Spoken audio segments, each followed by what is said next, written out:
Kagagaling lang natin sa bakasyon, galing Visayas, and then pagbalik natin dito ay talagang malaki ang pagkakaiba ng klima. Kung sa Samar ay tag-ulan, dito naman sa Luzon, sa bandang Cavite ay napakatuyo at wala man lang ulan na dumarating. Sa katunayan, may mga tanim tayo dito na hirap na sa sa kalagayan nila sa sobrang init dito sa Luzon. Ayan, yung ating saging na lakatan ay nakalaylay na yung dahon dahil sa kakulangan ng tubig. Ayan, mapansin nyo, ayan. At sa mahigit nating 20 days na nag-stay sa Samar ay ito nang hitsura nila. Kailangan na natin ng delifting, no? Magtatanggal tayo ng mga dahon dyan na sira at saka yung mga mga gugulang na. Kaya magsasagawa tayo ngayon ng delifting.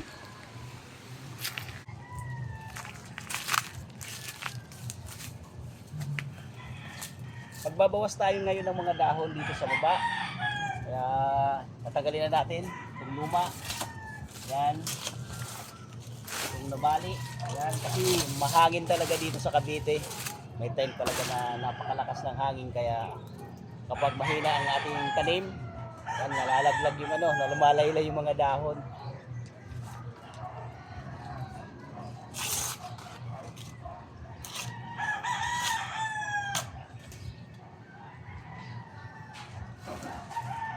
Tapos itong itong mga dahon na to ay tinatanggal natin, ilalayo natin sa puno para hindi makahawa yung mga sakit na nandito na diamond spot, hindi yung sikatuka.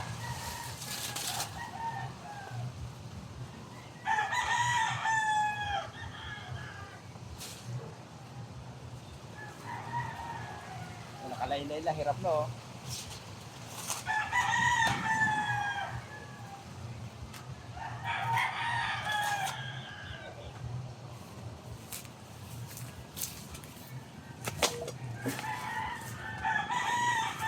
And then, para maka-recover yung ating tanim sa init, ay didiligan natin para magkaroon siya ng tubig sa kanyang masisipsip dahil sobrang init dito ng araw, and then walang ulan-ulan.